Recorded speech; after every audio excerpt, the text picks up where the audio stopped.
iba ay abala na sa pagsalubong ng bagong taon.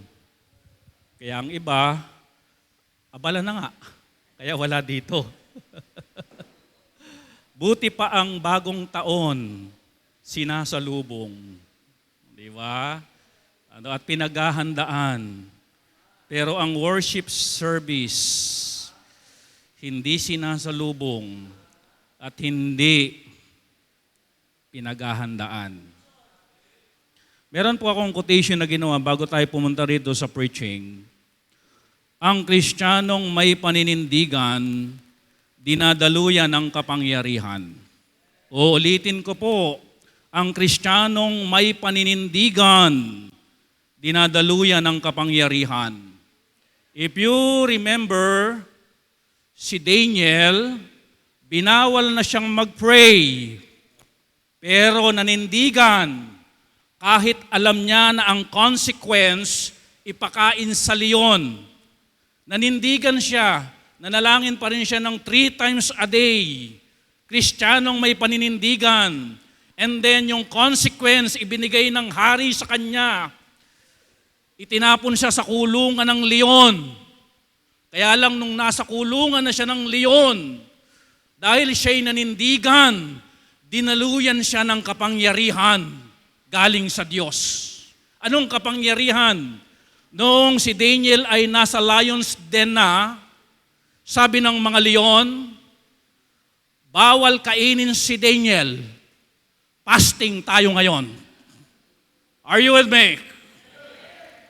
Alam niyo po ba na ang makapangyarihang patotoo o makapangyarihan at dinadaluyan ng kapangyarihan na patotoo, yung Kristiyanong naninindigan. Alam niyo, nung ginawa ito ni Daniel, lalo siyang kinilala, lalong kuminang, lalong naging powerful yung testimony ni Daniel because of his what? Paninindigan. Kaya kung minsan, walang kapuwersa-puwersa, walang kadating-dating ang ating patotoo dahil tayo mismo kulang sa paninindigan. Abay, linggong-linggo, inaya lang na mamasyal, sumama agad. Linggong-linggo, inaya lang sa reunion ng unbeliever na kamag-anak, sumama agad. Ang sabi ko po, linggong-linggo hindi Sabadong-Sabado Are you with me?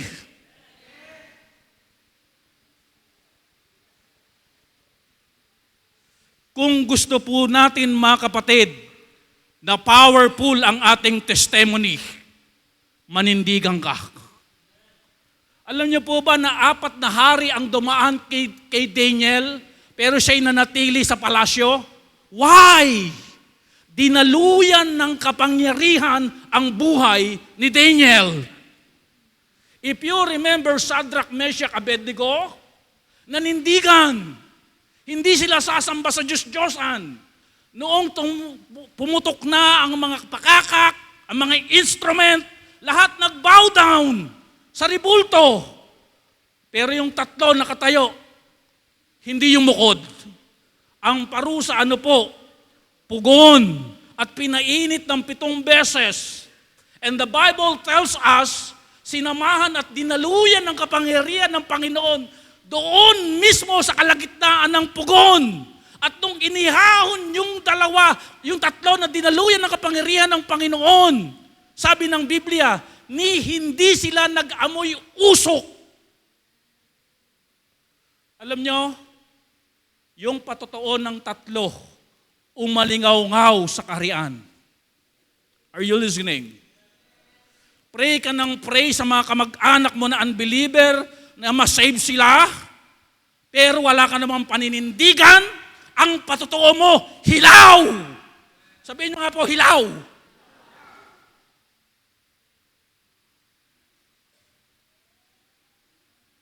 Ako po, bilang abang lingkod ng Diyos, sa biyaya ng Diyos, marami pong Pasko at bagong taon, nandun lang ako mag-isa sa bahay. I don't care kung may Noche Buena o bubuenasin ako. Ang mahalaga sa akin, ma-worship ang Panginoon. I don't care kung may reunion. Ang mahalaga sa akin, ma-worship ang Panginoon. Di ba nabasa niyo yung madaling araw kong post? Ano nakalagay doon? Pag sinabing mas mahalaga, Diyos ba o ang iba? Ayokong isipin na ang iba dahil ang mas mahalaga ay Diyos. Di ba? Are you listening? Sana po sa darating na taon, powerful na po ang ating testimony. Are you with me? Huwag na nating gawin yung mga dati nating mali na ginawa noon. We need to grow. Kaya ng panalangin ni Sir Junel, kailangan natin lumago. Di po ba? Hindi yung ganito ka-powerful, Jaime eh.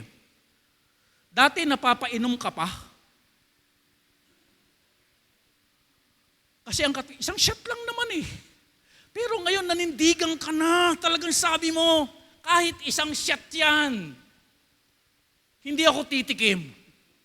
Huwag lang talaga ibubuhos dito. Talagang, hindi ako titikim. Alam mo kapatid, magiging powerful na ang testimony mo. Sasabihin ng mga lasinggero na nag-aalok lagi sa iyo ng tagay, pambihira ito, talagang matindi na, ayaw na talaga yak. Hanggang sila'y mag-isip, ano bang dahilan, bakit ayaw mo na? Punta ka sa church namin, nang malaman mo. Kumikinang ang ating testimony every time na tayo naninindigan sa katotohanan at salita ng Panginoon. Are you with me? Kaya lang kung minsan, it's so hard to win people, it's so hard to win soul, it's so hard to win our relatives. Ano pa ba? Kapitbahay, dahil ang ating testimony ay walang paninindigan. Tayo'y sunod-sunuran sa kanila at sa kanilang kagustuhan. Are you with me? Tutulungan ka, kapatid, ng testimony mo para mawin mo ang gusto mong mawin. Are you listening? Kaya ngayon darating na taon, as a Berean family, tindigan natin kung ano yung prinsipyo ng Bible. Nasabihin natin, Panginoon, time. Gusto ko nang may power ang aking testimony.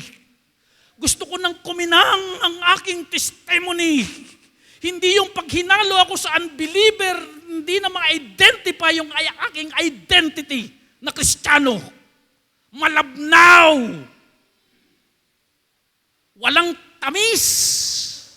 Mapakla. Hindi malasahan ng alat. O, sabay tingin sa katabi. Di ba asin tayo?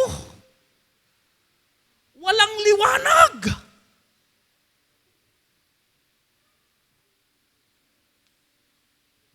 Sabihin ng mga relatives nyo, ganun lang din pala sa inyo, pare-parehas lang yan. Bakit pa ako lilipat? Nung ipakita ni Daniel yung kanyang paninindigan, sabi ng mga tao, hindi pala pare-parehas. Iba pala yung Diyos ni Daniel. Nung nakita nila yung testimony ni Shadrach, Meshach, Abednego, sabi ng mga tao, hindi pala pare-parehas. Iba pala yung Diyos ni Shadrach, Meshach, at Abednego. Nawa mga kapatid, ma-identify tayo na gano'n na hindi pala pare-pareho. Na kapag ang mundo'y abala sa pagsalubong ng bagong taon, iba yung Diyos natin. Amen?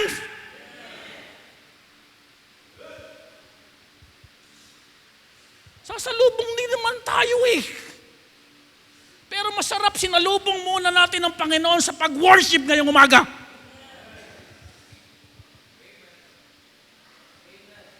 Alam niyo po ba, na yung pagdating ng Panginoon ay associated sa gathering? If you remember Hebrews 10 verse 25, sabi ng Bible, huwag niyong pagkaligtaan ng pagtitipon dahil nababatid niyo ng pagdating ng Panginoon. Meaning to say, may possibility at mataas ang percentage na ang pagdating ng Panginoon, mayroong church gathering.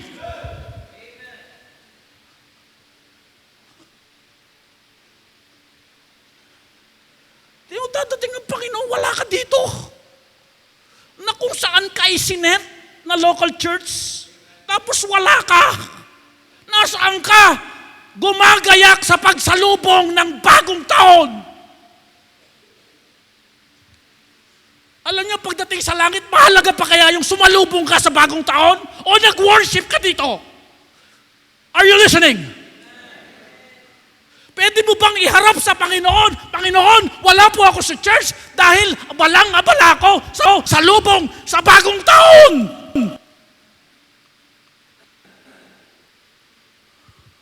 Sabihin ng Panginoon, batukan kita eh.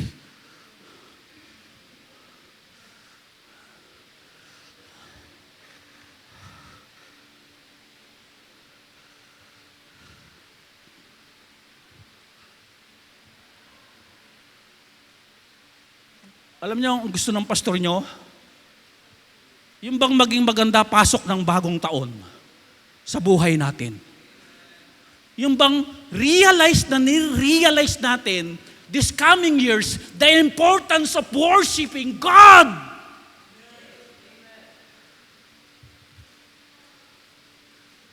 Kabisan ng Kristiyano, hindi nag-iisip ng ganun eh. Yung importante sa mahalaga.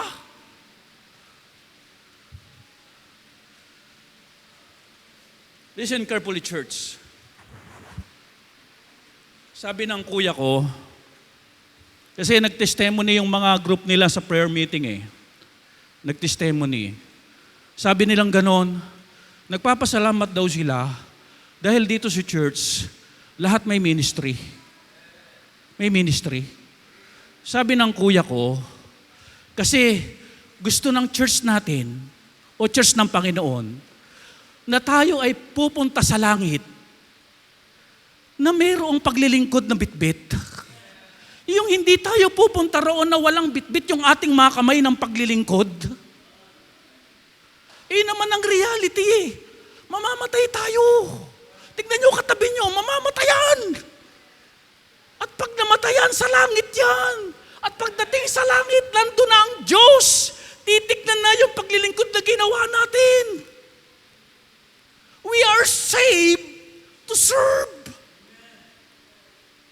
Kasi kung wala nang dahilan ng Diyos para buhayin ka, kukunin ka na ng Panginoon. It is our chance to serve our Savior. Our chance. Tapos, imimiss mo pa yung isang Sunday. Tapos ito pa yung Sunday na kahuli-hulihang linggo ng taon.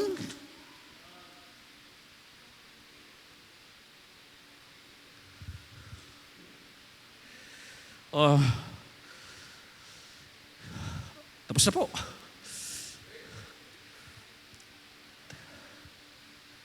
Tayo tayong lahat. Nakakapagod pala yung ganun. Hindi ko na ulitin yung next year. Ngayon na lang. Pabaon ngayong 2023. Amen?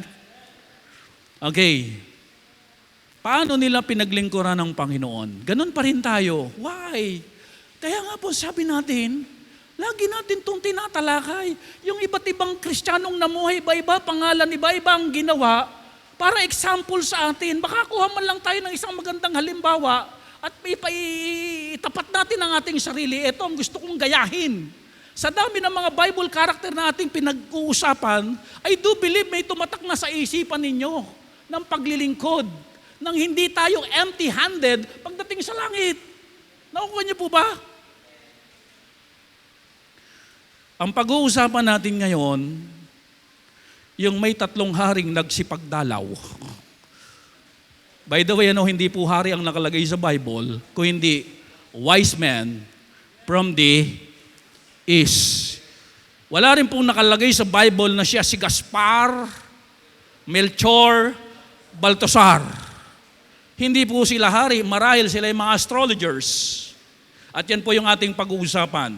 Ang pag-uusapan natin, the true worshiper of Jesus. E-define ng mga wise men na ito, ano ba yung totoong pag-worship? Yung totoo, yung kalugod-lugod na worship sa harapan ng Diyos. I do believe, kaya inirecord ito example.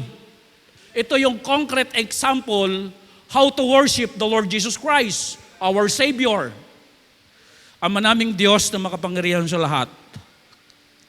Salamat po dahil may mensahe kayo para sa amin. Salamat sa dealing ng Holy Spirit. Salamat sa katotohanan. Lilisanin na namin, Panginoon, ng taong 2023. Bukas po, Panginoon, 2024 na.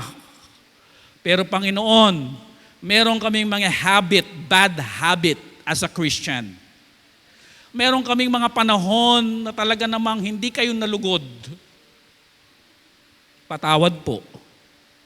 At dalangin namin, Panginoon, na maging maganda ang pasok ng taon.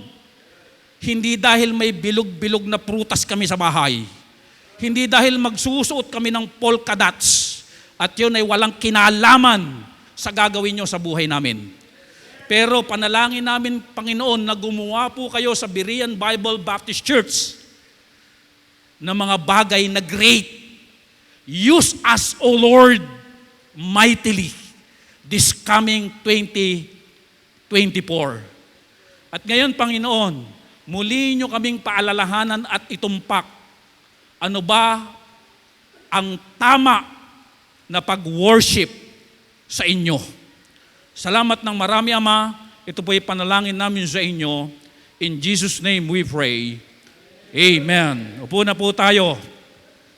Bibilisan na po natin. Again. Wise men from the east, sila po yung true, not false, but true worshiper of Jesus. Oh. Number 1 agad. Hello, 1. The attitude. Ano ang attitude nitong wise men from the east? Ano po attitude? Willing to go. Willing to go. When we talk about worship, itong mga taong ito, willing to go. Matthew chapter 2, verse number 1. Basahin natin to. Now, when Jesus was born in Bethlehem of Judea, in the days of Herod the king, behold, there came wise men from the east to what? To Jerusalem.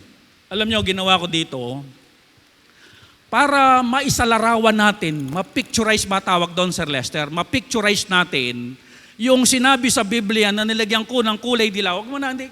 Ikaw naman. Mali yung timing. Okay lang, mamaya na. From the east to Jerusalem. Mas minabuti ko na puntahan yung mapa. Gano'n. Tsaka sa kapasok. Hindi mo na-get yung ano ko eh. Yun, gano'n yun eh. Ayan. Pinuntahan ko po yung mapa. At according po sa mapa, from Babylon to Jerusalem, 1,609 kilometers. Imagine mo Sir Lester, hindi po ito NLEX yung dadaanan nila. Hindi po improve ang mga daan noon. Rough road, may mga bundok, may mga batis, may mga sapa, may mga, alam mo, may mga ahas, may mga lobo. Yung ganon. Ngayon po, 12 kilometers, pag nag-travel ka ng isang araw, ang kayang i-travel nila, 12 kilometers lang isang araw. Ang tanong, Pastor, bakit naman 12 kilometers lang? Kasi parang ang lapit-lapit lang ng 12 kilometers eh. Kasi ang iniisip mo, nakasakay ka sa sa click. Hindi NMAX ang sasakyan nun. Hindi Innova ang sasakyan nun. Camello. Tapos caravan pa sila. Tapos baku-bako. Kaya ang pinakamabilis na nila na travel sa isang araw, 12 kilometers. Nakakwarta na yun, ha? Sagad yun. Therefore, sila ay nag-travel ng 4 to 5 months travel. Okay. Maling-mali yung nagtuturo na 2 taon nag-travel. Alam niyo saan nila nakuha yon? Kay Herod. Kasi sabi ni Herod, di ba? Patayin ang mga bata, 2 years old, pababa. Hindi man ibig sabihin nun, 2 years nag-travel yung mga wise men. Nakuha niyo po ba? Ang traveling time nila is 4 to 5 months. Ang tindi po ano? Listen carefully. Ang totoong mananamba ng Diyos, willing to go.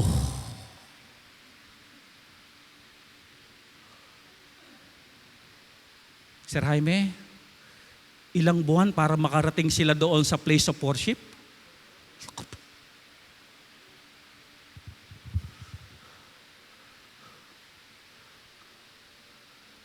Alam niyo mga kapatid, kung ano sinacrifice nitong mga ito, hindi po yung igagayak na pagkain mamaya. Ang sinacrifice nito, alam niyo kung ano? Una, comfort. Ay, kahirap sumakay sa sa may camel. Yung comfort. Tapos, pag inabutan sila ng gabi, saan sila matutulog? Sa silong ng mga punong kahoy. Ano pa yung sinacrifice nila? Security. Ay maraming mandarambong nung panahon na ito. If you remember yung Good Samaritan, maraming mga robber sa daan. Ibig sabihin mga kapatid, itong mga wise men, nung makita nila yung star, hindi na sila nag-atubili na maglakbay. Pangatlo na kanilang isinacrifice, family. Iniwan nila yung mga mahal nila sa buhay. Sabi nilang ganon, hindi muna kami dadalo ng reunion. Are you listening? Magta-travel muna kami. Pupunta kami muna doon at magwo-worship kami.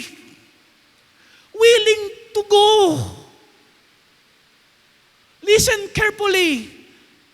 Pag Sunday, are we willing to go? Or tinatamad ka na?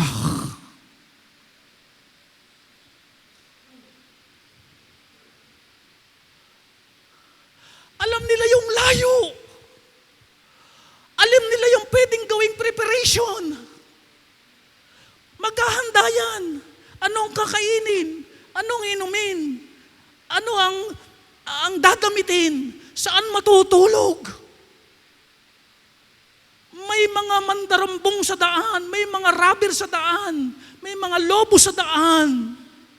Pero kahit yan ang aming susungin sa aming pag-worship sa Panginoon, we are willing to go. Are you with me? Siguro ang pinakamalayo na nating miyembro, si Kyle. From Novaliches. Ang susunod siguro nating pinakamalayo ay UK, Israel, San Miguel, ano pa? San Roque, Lapnet, San Juan, etc. Listen carefully. Gusto mo ng encouragement, raw ng linggo? Balikan mo yung mga wise men. Yung bang gaganituhin mo, tinatamad ako na magsimba ngayong linggo. Pero, tindi ng wise men. Hindi tinamad. Willing to go. Willing maglakbay. Kahit gaanon pa kalayo. Kahit 5 buwan pa na paglalakbay. Walang problema. Kapag willing ka talaga, mga kapatid, talagang tutuloy kayo. Kung minsan, hindi naman sa tagal hindi naman sa layo ang problema Yung puso mo na willing pa ba na pumunta?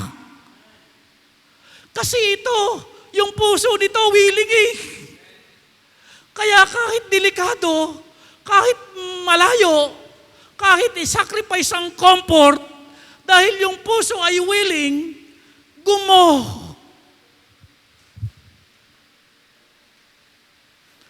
Church, ang Biblia ay nagbibigay sa atin ngayon ng konkretong halimbawa how to worship the Lord. Are you with me? Madalas kong sinasabi po, ang Diyos pag nagbigay ng halimbawa, sagad. Talagang pag tayo ay tumingin ngayon, wala tayong maidadahilan Di po ba? Kuminsan ka, hindi nga sabi ko nga sa inyo, hindi problema yung layo Kuminsan nga ang lapit-lapit na sa church, hindi pa makapunta sa church. Hindi dahil malapit siya. Hindi dahil malayo siya. Kung hindi dahil matigas na yung puso niya at wala na talaga siyang willingness to go and to worship the Lord.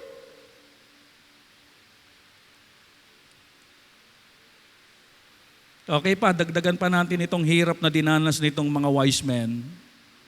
Alam niyo, nung pagdating nila, hindi naman sila sa Bethlehem dumating Saan sila unang dumating? Sa Jerusalem. Kasi yun yung capital ng Israel Pagdating nila sa Jerusalem, alam niyo po ba, from Jerusalem to Bethlehem, another 8 kilometers. Another 1-day travel. Pero, willing to go pa rin ba sila? Yes! Hindi yung pagdating sa lugar na ganon, ay hindi pa pala dito. Malayo pa pala. Nung sinabi, ay yung Bethlehem ba? Ay doon na lang po yun. Lalo sa probinsya, doon po yun. Pag sinabing doon na lang yun, umasa ka na malayo yun. 8 kilometers pa. Napakalayo pa. Another gayak. Another travel. They sacrificed their comfort and security at malayo sa mahal sa buhay ng 5 months. Jelo, di ba papunta ron 5 months? Pabalik ilan? Another what? 5 months. Masyado tinutuos yung papunta lang Paano yung babalik pa? Almost 1 year nag-travel, but they were willing to go. Tanong, kapatid, tignan mo muna ang katabi mo. Kapatid, may idadahilan ka pa ba? Pag prinsipyo na ng Biblia ang pinag-usapan. Kapatid, tatamarin ka pa ba? Pag prinsipyo na ng Biblia ang pinag-usapan. Nakakahiya tayo.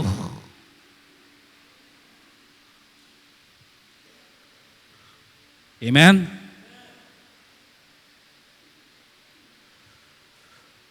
Sir Jaime, wala pa namang text-text noon. Sigurado yung mga mahal sa buhay na naiwan, nag-aalala na. Nasaan na kaya sila? Nakain na kaya sila ng mga asong lobo? Na-hold up kaya sila? Naligaw kaya sila? Wala pa namang GPS. Wala. Walang ways. Naku po, ngayong taon, baunin natin itong prinsipyong ito.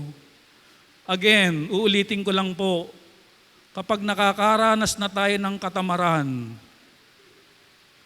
balikan natin itong mga wise men.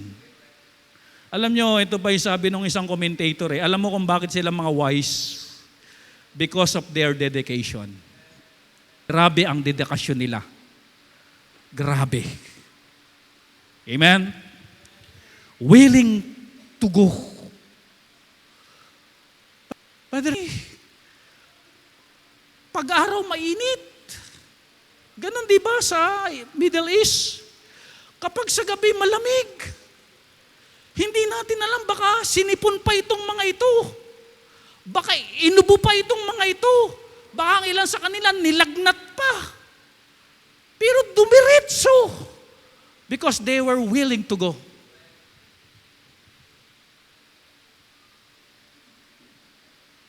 Nako, talaga na po. Salamat Panginoon sa mga halimbawa ninyo.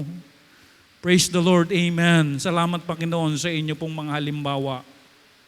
Ginaganahan na po ba tayo? Amen? Na-uplift po ba yung ating heart dahil sa mga patutong ito ng mga wise men? Wow! Salamat Panginoon. May nabuhay na mga taong ganito. Iisa ang puso, iisa ang layunin. Pwede palang mangyari. Amen?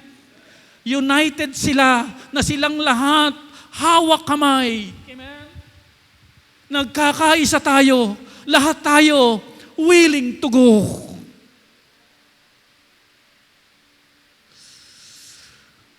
Wala silang kasama doon, Brother Jaime, na killjoy. Wala silang kasama doon na layo-layo naman pala. Kala ko malapit lang. Wala silang kasamang ganoon. Amen? Nagkaisa sila kahit malayo ang kanilang pupuntahan. Number 2, ano ang basis ng pagpunta nila doon? Ano ang basis? Word of God. Ayan. Kapag ang basis ng worship natin ay Word of God, hindi ka ligaw. Worth it ang sacrifice mo. Worth it ang effort mo. Worth it yung iyong isinacrifice na comfort. Worth it. Church, ang ilan sa inyo pagdating dito sa church, nauunawaan ko kayo na kayo kuminsan ay init na init at inip na inip. Alam nyo, church, kapag ang basis ng worship natin ay Word of God, worth it yung sacrifice mo. Kasi nakapase sa Word of God eh. Counted yan sa Diyos. Ang basis ng kanilang pag-worship ay Word of God. Matthew 2, verse number 2. Saying, where is he that is born King of the Jews? For we have seen his star in the east and are come to worship him. Okay, background tayo para maintindihan po natin ito. Sila po ay galing ng Babylon. Tama po ba? Okay. Ito po ang impluensya ni Daniel sa Babylon. Tama po. Okay. Basahin po natin yung Daniel chapter 2, 48. Para magkaroon tayo ng background. Kasi yung mga wise men, galing po sila sa Babylon. At yung pinanggalingang Babylon, doon kinilala talaga si Daniel. Ano? And sabi sa Daniel chapter 2, verse 48, then the king made Daniel a great man. Ginawa siyang dakila ng hari si Daniel. And gave him many great gifts. Siyempre, great man. Dapat ang regalo, great din. No? Kaya nga kapag ka mayaman ang pupunta sa bahay nyo at namamasko, mahihiya kang benting malutong ang iaabot mo. Ano? Talagang hahanap ka ng 3 ulo. O kaya naman yung agila.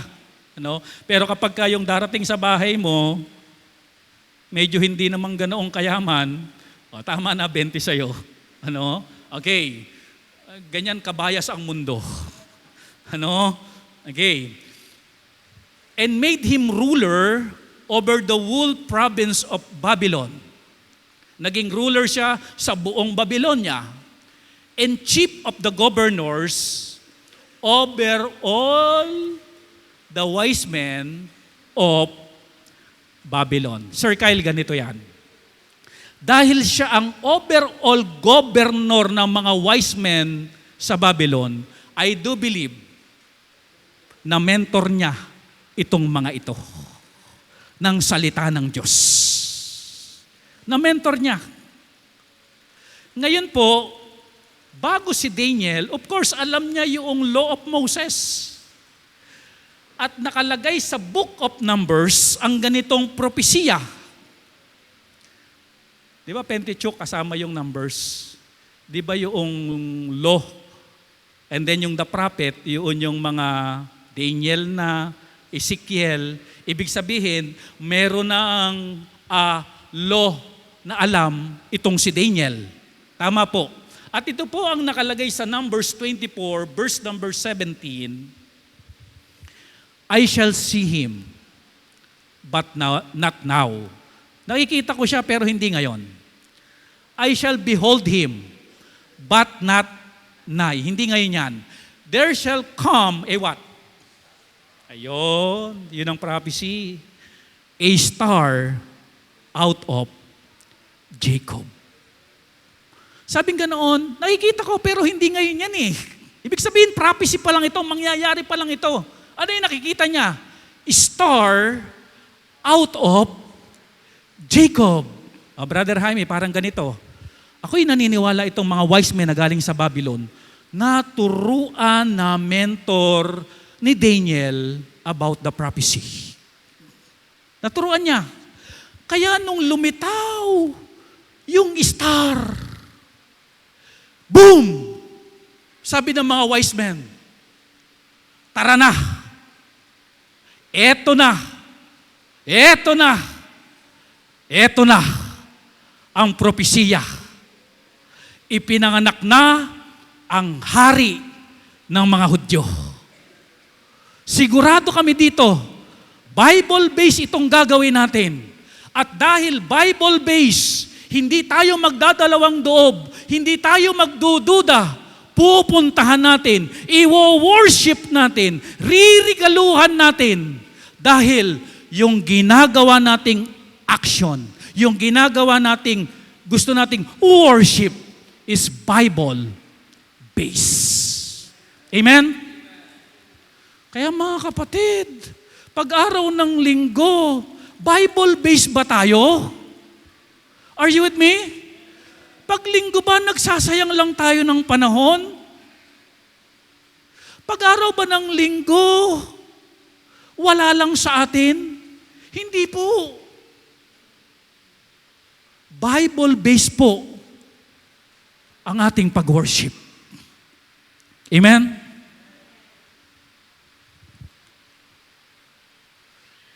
Hindi yung, yun nga hindi mga Bible-based mas masigla pa sa atin eh. O sabi noong mga hindi Bible-based, magdala kayo ng itlog. Diba? Dala naman yung mga Bible itlog, mga masisigla pa. Ihagis-hagis nyo 3 beses. At pag naihagis nyo ng 3 beses, pagpapalaing kayo ng Panginoon. Ito pa. Magdala kayo ng payong sa susunod na linggo. Lahat magdadala, kulay pula. Lahat ng may payong dala, kulay pula. And then, nung nandun na, nagdala ng payong ang lahat. Buksan nyo ang inyong mga payong. Binuksan lahat. At iganon nyo para masulo nyo ang biyaya. Ito, mga katao, mga masaya, mga blessed na blessed. Amen. Church, Bible based ba yun? Hindi po eh. Pero bakit mas masaya pa sila? Are you with me? Are you listening? Bakit mukhang mas nag-i-enjoy pa sila?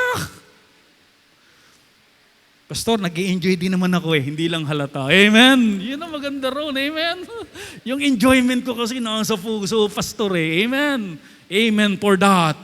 No po? Prophecy about the star. Mga kapatid, ito ang literal na walk by faith. 4 months travel. Travel by faith. Why? So then faith cometh by hearing, and hearing by the word of God. At ang nagpatatag ng kanilang puso't isipan para pumunta ron, salita ng Diyos. Kaya mahalaga na tayo'y nakakarinig ng salita ng Diyos para tumatag ang ating mga puso at isipan to go and to worship Christ. Ano po? Anong basis? Sabihin nyo nga po, Word of God.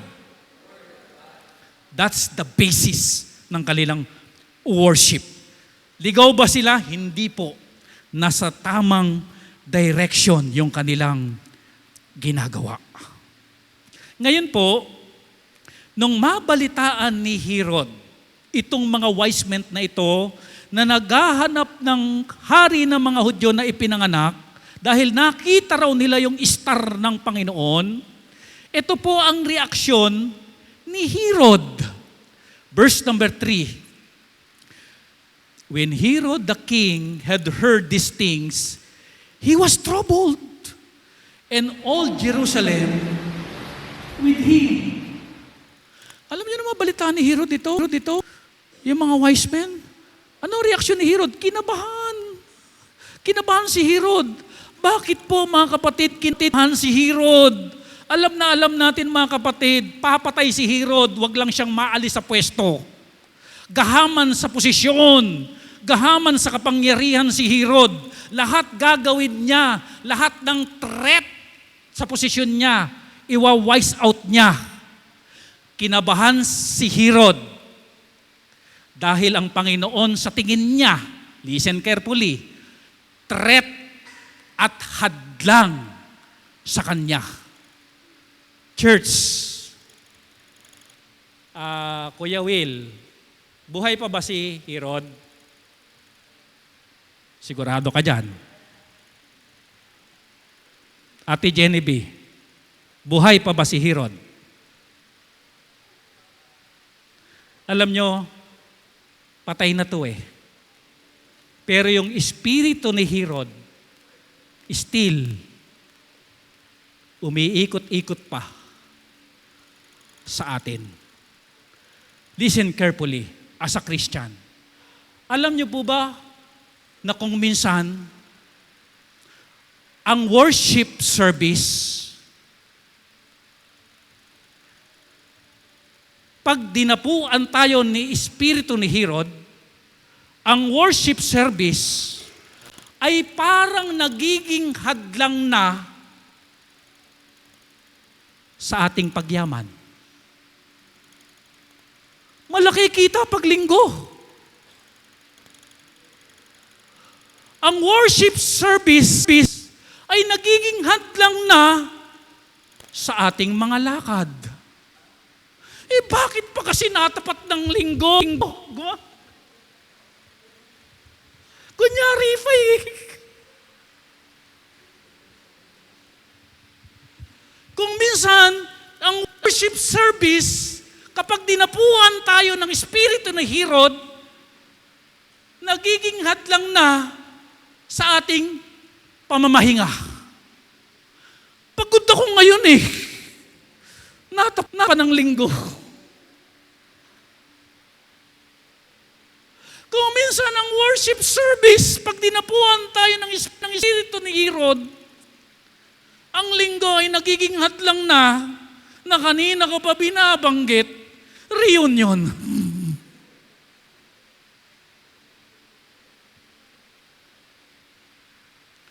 Patay na si Herod.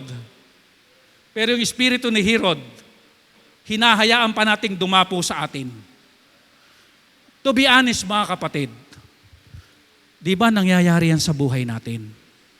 Na yung linggo, nagiging hadlang na sa mga gusto nating gawin. Are you listening?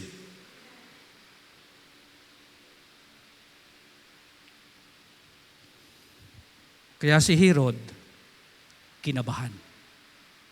Naglumihanan si Herod. Nako, delikado. Baka may papalit na sa akin. Alam nyo, Sir Jaime, itong si Herod, nung time nito, 70 years old na mamamatay na to eh. Di ba, mamatay na siya. Di ba, pinapunta muna ng anghel ng Panginoon, sila Joseph sa Egypt. Hinayaan muna nilang mamatay si Herod, tapos bumalik sila. Meaning to say, ito mamamatay na lang, ang iniintindi pa sarili. Alam niyo ang buhay natin, hindi natin hawak yan. Huwag nating ipagyabang malakas pa tayo. At huwag natin hayaan na dumapo sa atin ang espiritu ni Herod. Are you with me? Kaya kang pagpalain ng Diyos sa maraming kaparaanan. Amen? Dahil ang Diyos may hawak ng pagpapala. But seek ye first the kingdom of God and His righteousness, and all these things shall be added unto you. Kung minsan, hadhang na ang worship service sa date ng magjowa. Bakit ba naman kasi sa mansari pa namin natap na ang linggo? Are you listening?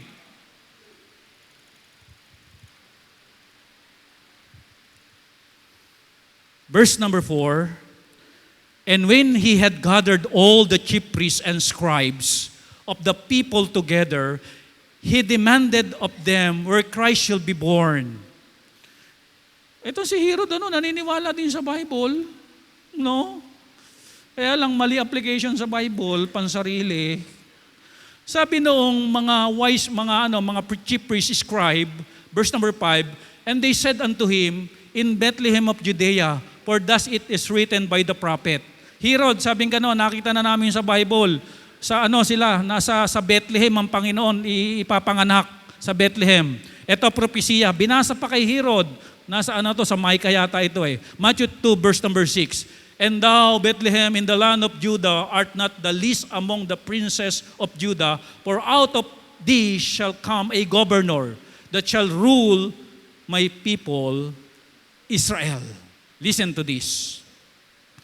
Kung kanina, espiritu ni Herod, punta naman tayo sa espiritu ng mga chief priests at mga scribe. Listen to this. Itong mga chief priests at saka mga scribes, busog ang utak sa kaalaman sa Biblia, pero walang laman at hungkag ang puso sa pagsunod sa Panginoon. Maalam sa Biblia, pero yung obedience wala. Talagang maalam sa Bible, pag sinabi mo yung unang propesiya sa Panginoon, sasabihin niya, Genesis 3:15. The shortest verse in the Bible, John 11:35. Ano ang puso ng Biblia? John 3:16. Ano ang pinakamahabang verse sa Bible? Psalms 119. O chapter. Alam niya, pero ang puso, hungkag sa pagsunod sa Diyos. Alam niyo, yung espiritu na itong mga chief priests at scribe, lumilipad-lipad din yan. At naghahanap ng madadapuan. Kaya sabi ng Bible resist the devil and he will flee from you. Verse number 7. Then Herod, when he had privily called the wise men, inquired of them diligently. Sabi ni Herod, what time the star appeared? Tinawag yung mga wise. Kailan nyo ba nakita yung star? Sabi ng mga wise men, and he sent them to Bethlehem and said, go and search diligently. Sa Bethlehem na kayo pumunta, go and search diligently for the young child, and when he had found him, Bring me word again that I may come and worship Him also. Here's the spirit of Herod. Kunyari, sasamba, pero hindi totoo. Alam nyo, pag kinumpare natin yung sinasabi ni Herod, na worshiper din siya ng Panginoon, at i-compare naman natin sa mga wise men, alam nyo, itong Herod na ito at saka wise men, totoo rin to sa church eh. Meron pa rin sa church na tuo talagang mananamba. Hindi natin maialis yan, talagang may true worshiper sa church. Pero hindi rin natin maialis na merong kunwari lang na nagwo-worship. Are you with me? Itong si Herod, sabi niya ganoon, pag nakita nyo nga, pakisabi nyo sa akin, para makasamba din ako. Hindi yun totoo. Kaya lang niya sinasabi yun, mautak din eh, ano, para hindi na siya maghanap, para matukoy agad. Yung pang sarili iniisip. Samantalang itong mga wise men, ang pinagkakaabalahan ay hanapin niyo ang Panginoon at para sumamba. Ito naman ang pinagkakabalahan, mga kapatid, yung sariling agenda.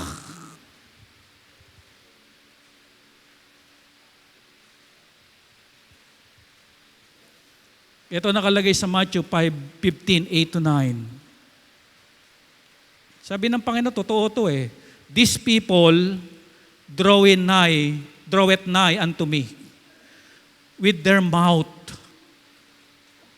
Pag nagsalita talagang parang ang lapit-lapit sa Diyos. Pag nagsalita parang may hello. And honoreth me with their lips. But their heart is far from me. Anong sabi ng Panginoon dito? But in vain they do worship me. Yung worship na ibinibigay nila sa akin, walang kwenta. Sabihin nyo nga po, walang kwenta.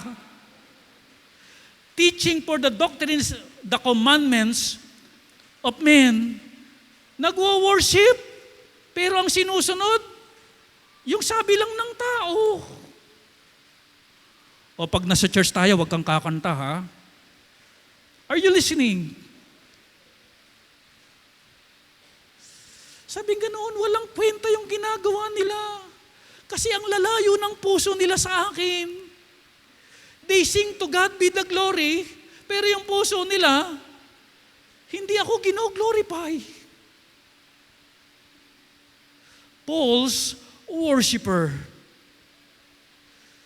Sabi ganoon ni Herod, nasa Bethlehem, puntahan nyo ron, search diligently. Baka may ma-miss kayo na bahay, search diligently. Alam nyo, nung malaman ito ng mga wise men, number 3, the navigation. Anong navigation ang ginamit nila? Ways of God. Puro WG yan eh. Ways of God. Akala nila, ngayon lang high-tech. Mas high-tech ang Diyos. Hindi ka ililigaw ng ways ng Diyos. At yung ways ng Diyos, nakapin kung saan talaga yung location. Hindi ka kung saan-saan padadaanin. Ano? Talaga ang nakapin. O nakapin, di ako nagbibiro, nakapin talaga. Basahin natin. Matthew chapter 2, verse number 9.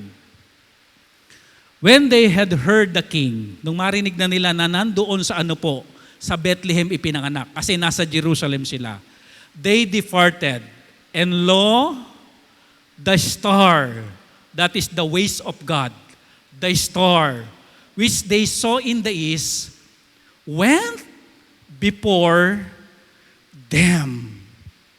Sabi ni John MacArthur, alam sabi ni John MacArthur, ito raw star na ito, para daw ito yung clouds, yung bang pillar of clouds pag umaga, at pillar of fire pag gabi. Alam nyo, Old Testament na, pinangalanan na pilar yon. Tama po ba? Sigurado nabasa na nila rin yun. Pero hindi nakalagay dito, pilar eh. Ang nakalagay dito, ano po? Star. Pag sinabing star, star. Amen? At ang sabi ng Bible, yung star na ito went before him, before them, till it came and stood over where the young child was. Oh, Sir Kyle, nakapin ba? Nakapin. Ginight sila. Hanggang sa nang tumirik na itong star na ito, itinurong ganun, yun na yun. Hindi ligaw. Church, ang totoo at maayos ang puso sa pagsamba, i-guide ka ng Diyos sa pamumuhay mo. Hanggang marating mo ang iyong tamang destinasyon. Hanggang marating mo ang iyong pinapangarap. Kapag ikaw ay true worshiper of God. Just imagine, pinakilos ng Diyos yung star to guide the wise men. Kaya ng Diyos yun eh. Naguguluhan ka ba sa buhay mo ngayon? Wala bang direksyon ng buhay mo? Kapatid, sambahin mo lang tunay sa puso mo ang Diyos. Gagabayan ka ng Diyos. Nahihirapan pa tayo sa desisyon? Stress na ba tayo sa mga pamilyan? Anong negosyo? Anong karir? Anong kurso? Anong gagawin ko? Ano ang plano ko sa 2024? Nagpaplano po ba tayo ngayon 2024? Yung misis ko kagabi tinanong ako, Darling, sabi niyang ganon, ano ba ang plano mo this coming 2024? Sabi ko, napaisip ako. Ano plano ko? Sabi ko, ang plano ko ay ibigin ka. Wow.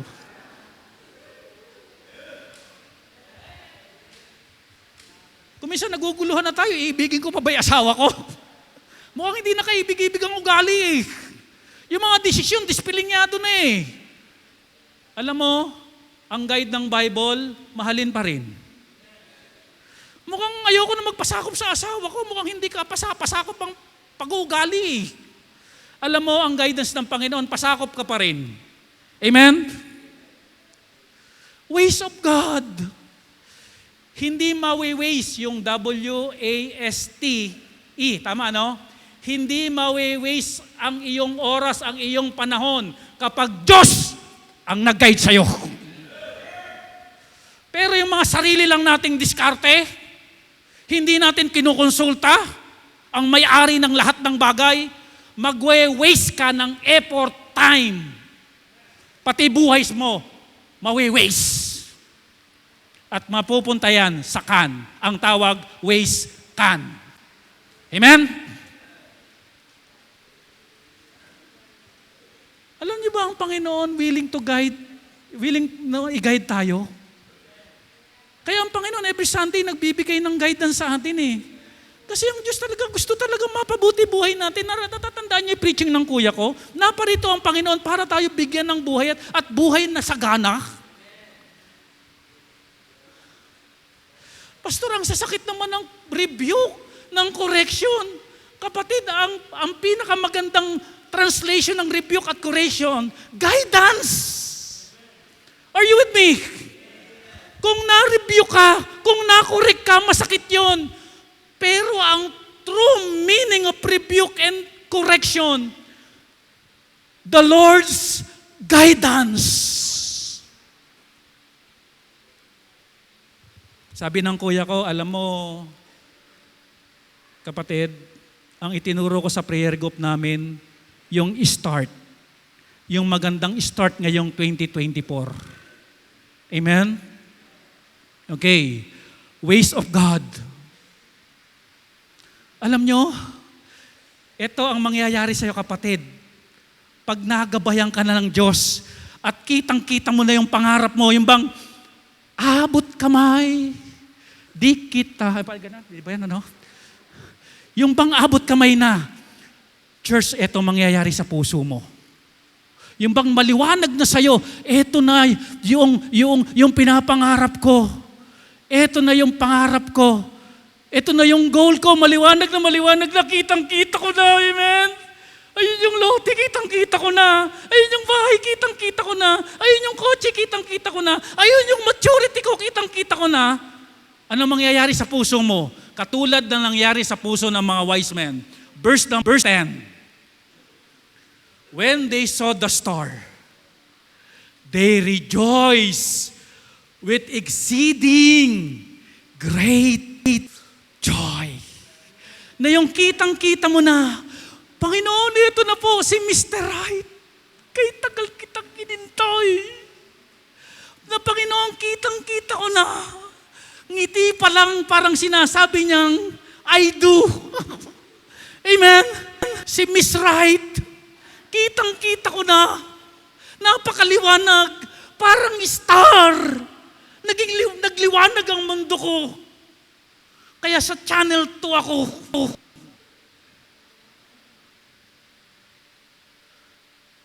Nung makita nila na maliwanag na yung direction, they rejoice with exceeding great joy. Amen? Alam niyo, may kausap ko kaninang nanay. Bagamat dumaraan sila ngayon sa matinding pagsubok, may ngiti niyang ibinalita sa akin. Sabi niya kanina, Pastor, sa totoo po, nakabili na po kami ng lote. Mas malaki kesa yung dati. Kapag kitang-kita mo na, amen? Maliwanag na, ang saya. Alam nyo, ito malayo ang nilakbay, struggle, pagod sa biyahe, but there is joy, amen, in serving Jesus.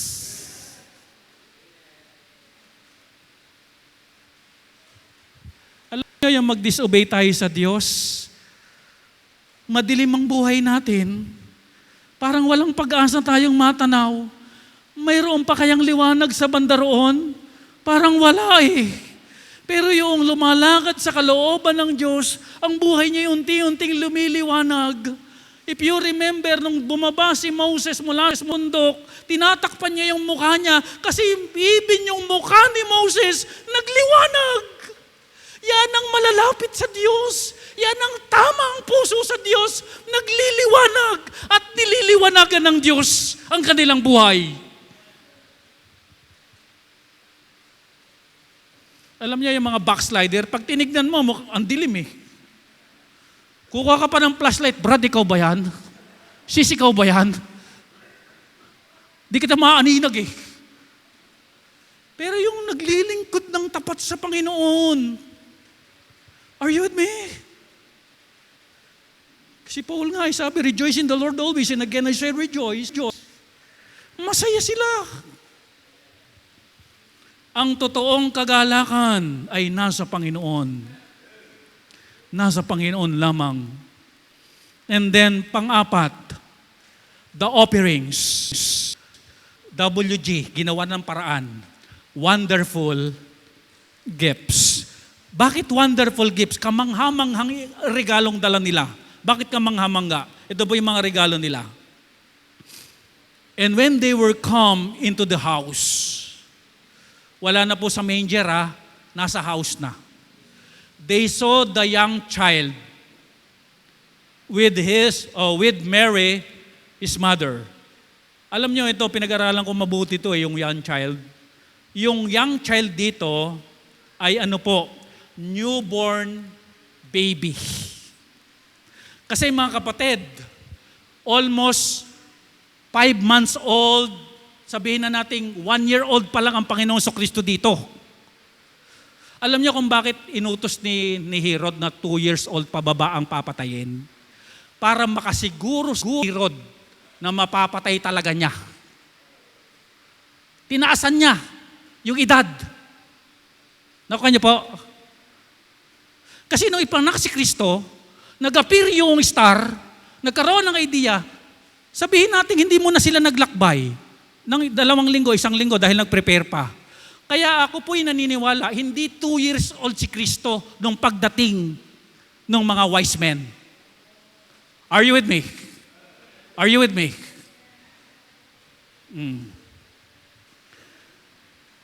With Mary's mother and fell down. Ito po yung tunay na worship. Mababa ang kalooban. Walang pride, walang ego, bukas ang puso, malambot ang puso, malambot ang tuhod, na kayang iluhod sa Panginoon. And worship Him. Just imagine, ang baby Jesus na helpless, kailangang kargahin, pero sinamba na at hindi sinuway dahil si Kristo ay Diyos according sa ating Sunday school at according sa Biblia. And when they had opened their treasures, they presented unto Him what? Gifts. Ang tawag ko dito ay wonderful gifts. First, gold, frankincense, myrrh. Hindi po yung frankincense yung nakakatakot, hindi po yon. Gold, frankincense, myrrh. Ang mga regalong ito, una, pinag-isipan, pinalano, dahil ang bawat regalo na dala ng mga wise men na ito ay mayroong nire-represent. Una, gold. It represents the kingship of the Lord. Pangalawa, frankincense. It represents the deity of the Lord Jesus Christ. Pangatlo, myrrh. It represents the burial of the Lord Jesus Christ. Pinaghandaan. Tanong, sino ang ating pinaghahandugan ng ating mga kaloob? Ang Panginoon. Okay, medyo stay tayo dito ng konti. Okay lang po ba? Ako po bilang pastor ninyo, to God be the glory to kapag binigay po sa akin yung aking allowance, pinipili ko po mga kapatid, yung pinakabagong pera. Inuuna ko ang Panginoon at yung mga lumang pera, ito yung pinambibili ko ng ulam, grocery, panggusalina, etc. Bakit ko po yun ginagawa? Kasi gusto ko na ang pagkakalob ko sa Panginoon, pinaghandaan. Tatanungin ko po kayo, bakit malutong na 20 pesos ang ipinamimigay nyo sa inyong mga inaanak? Alam niyo mga kapatid, ganito Tama si Lester doon special. Alam niyo mga kapatid parang may dating talaga parehas naman 20. Pero kapag luma, parang hindi ka excited ibigay. Pero pagbago, parang may kumpiyansa ka. Parang ang tingin mo sa sarili mo ay kumpiyansa. Ano ba tawag doon? May psychological effect ba yon? Sa luma at saka sa bago? Mga kapatid, Diyos po ang binibigyan natin.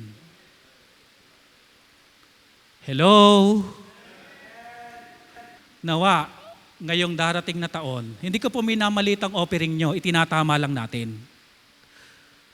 Ang lumang pera, huwag nyo sa Panginoon ibigay. Ibili nyo sa tindahan. Yung bagong pera ang ibigay nyo sa Diyos. Are you with me? May epekto yun Ngayon mga kapatid, pag hindi mo talaga pinagandaan na biglang, mga kapatid, tayo po tayong lahat, tayo po ay mag-o-offering. Naku po, pag hindi mo pinagandaan kung ano lang mabubunot mo, mga kapatid, hindi po ganun ang pag-worship sa Panginoon. Ang pag-worship sa Panginoon, pinaghahandaan. Ahead of time. Kumisan nga pupunta pa tayo ng bangko. Anong ginagawa natin sa bangko? Papalit nga po ng mga bago. Kanino mo ibibigay yan? Sa mga inaanak mo, pag nakuha na, babayo. Pero sa Diyos, pag binigay mo, counted sa langit, ibibless ka. Tapos yun ang hindi mo pinaghahandaan. Kaya nga nung nagdakaraang Pasko na tinatawag, ang sabi ko, naka-quarantine ako.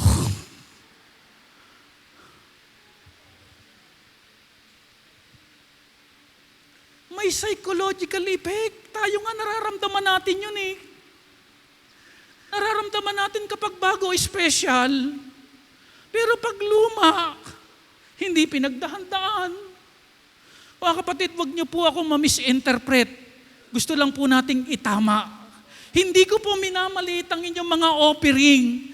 Pero tandaan natin, ang Panginoon ang binibigyan natin. Gaano siya ka-special sa atin? Gaano natin siya pinaghahandaan? Gaano natin siya ipinagbabalot lang ating mga offering? Natatandaan ko nung araw si Brother Joel, pinaplansya pa niya ang pera niya para malutong.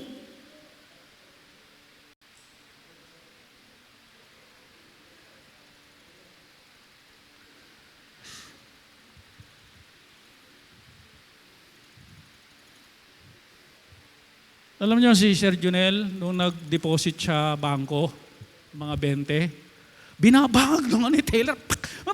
Ayaw kasi mag-iwahiwalay. Sabi nung Taylor, saan ba galing to?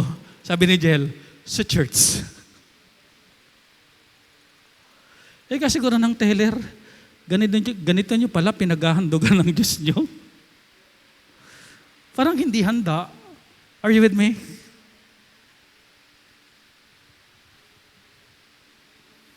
Kapatid, hindi kita dinidiscourage mag-offering. It is a part of our worship. What I'm trying to say, sino ba ang pinaghahandugan natin ng ating offering?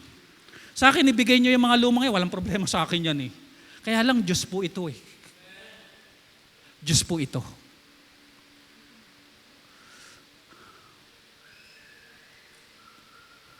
And then panghuli, the protection.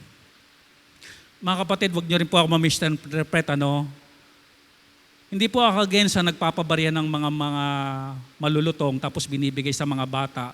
Kasi kagalakan din ng mga bata yun, makatanggap sila ng mga malulutong Hindi ko po kayo dinidiscourage doon Okay po yon. What I'm trying to say is this, ang Panginoon po ang ino-opera natin. Okay, panghuli, the protection. Warn of God. Nasa talata na rin po ito.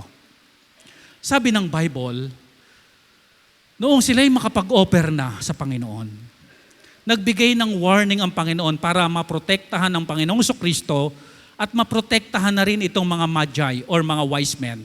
Verse number 12, and being warned of God in a dream that they should not return to Herod, they departed unto their own country another way.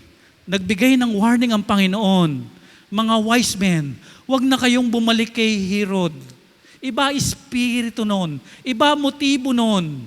Huwag na kayong dumaan doon. Mag-ibang daan na kayo. Mag-ibang daan na kayo pag uwi ninyo. Alam niyo mga kapatid, itong si Herod hari, pero hindi na nila sinunod. Ang sinunod nila, yung hari ng mga hari. Ito kapatid, yung prinsipyong we ought to obey God rather than man. Another guidance from the Lord. Huwag na kayong dumaan doon. Kaya ang sarap mga kapatid, na kapag tayo'y true worshiper, mamumunini tayo ng guidance ng Panginoon. Huwag ka nang papasok dyan, mapapahama ka. Huwag ka nang pupunta dyan, madidiskrasya ka. Huwag ka nang pupunta dyan, naku po, mapapalayo ka. Mahihirapan ka. Huwag na dyan. mapupuno po ang buhay natin. Guidance from the Lord. Ito pa naman ang isa sa pinakamahalaga sa buhay, yung mayroong nag-guide sa'yo. Tanong. Bakit 8th Division champion si Pacquiao? Alam niyo dahilan? May coach siya. Tama, mali.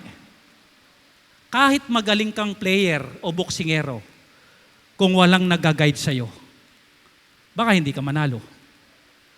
Isa sa pinakamahalaga sa buhay na ito, guidance from God. At makakasiguro tayo, gaya ng mga halimbawa ng Biblia, kapag tama ang pagsamba natin sa Diyos, nabibigyan natin siya ng kaluguran sa ating pagsambang ginagawa, mamumunini tayo ng guidance from the Lord.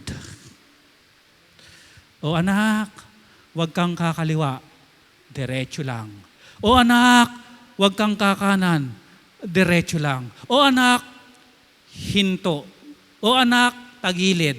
O anak, kumurba ka ng konti. Sabihin natin, Panginoon, sa kagaguide mo sa akin,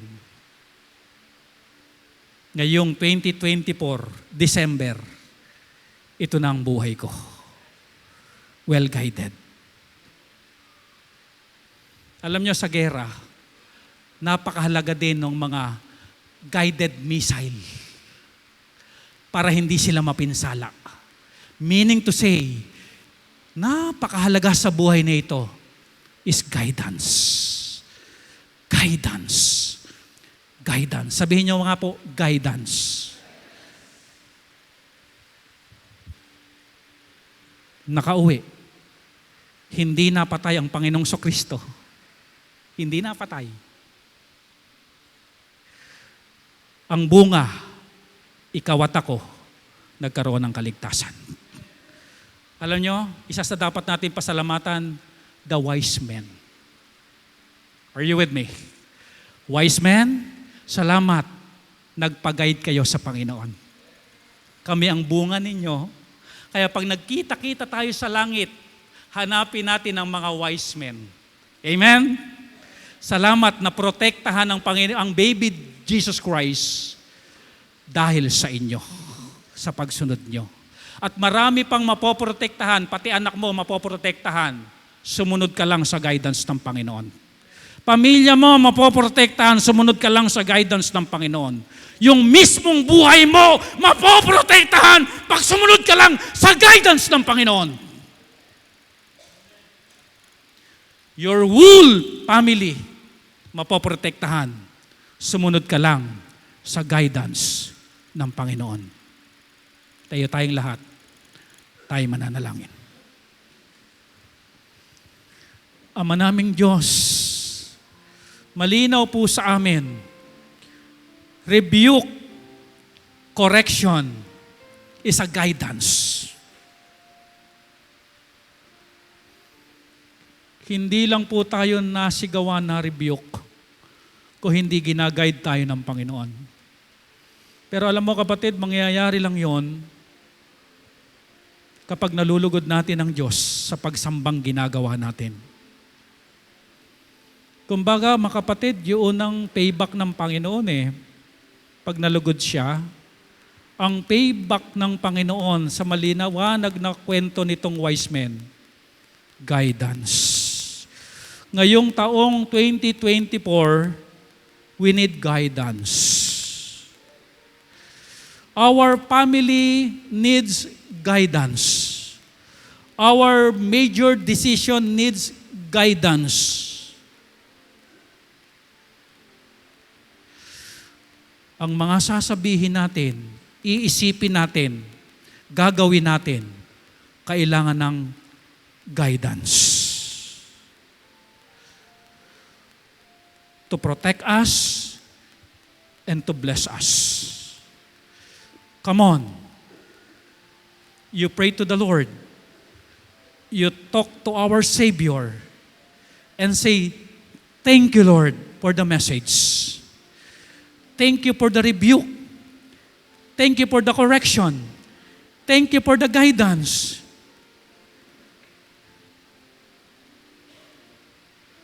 Ang tamang worship, malambot ang tuhod. Ang tamang worship, pinaggagayakan ang offering.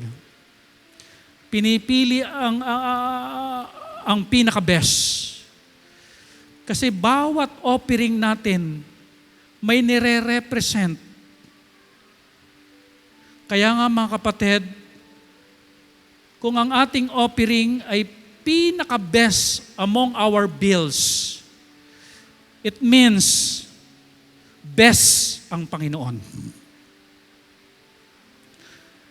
Kung sa 20 pesos, pinili natin yung pinaka-best, it means best yung pinag-opera natin. Among 50 bills, pinili natin yung pinaka-best. Ibig sabihin, best yung ating paghahandugan. Nag-offer ng gold kasi hari ang Panginoon. Nag-offer ng frankincense kasi Diyos si Kristo. Nag-offer ng myrrh kasi ang Panginoon mamamatay. It represents the Lord. Lord, i-bless niyo po ang bawat isa sa amin.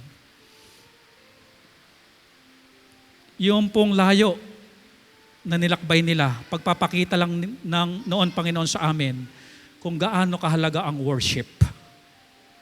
Salamat po. I-bless niyo po ang bawat nananalangin. Maging masigla kami ngayong taon sa pag-worship sa inyo. Salamat ng marami, Ama. In Jesus' name we pray. Amen.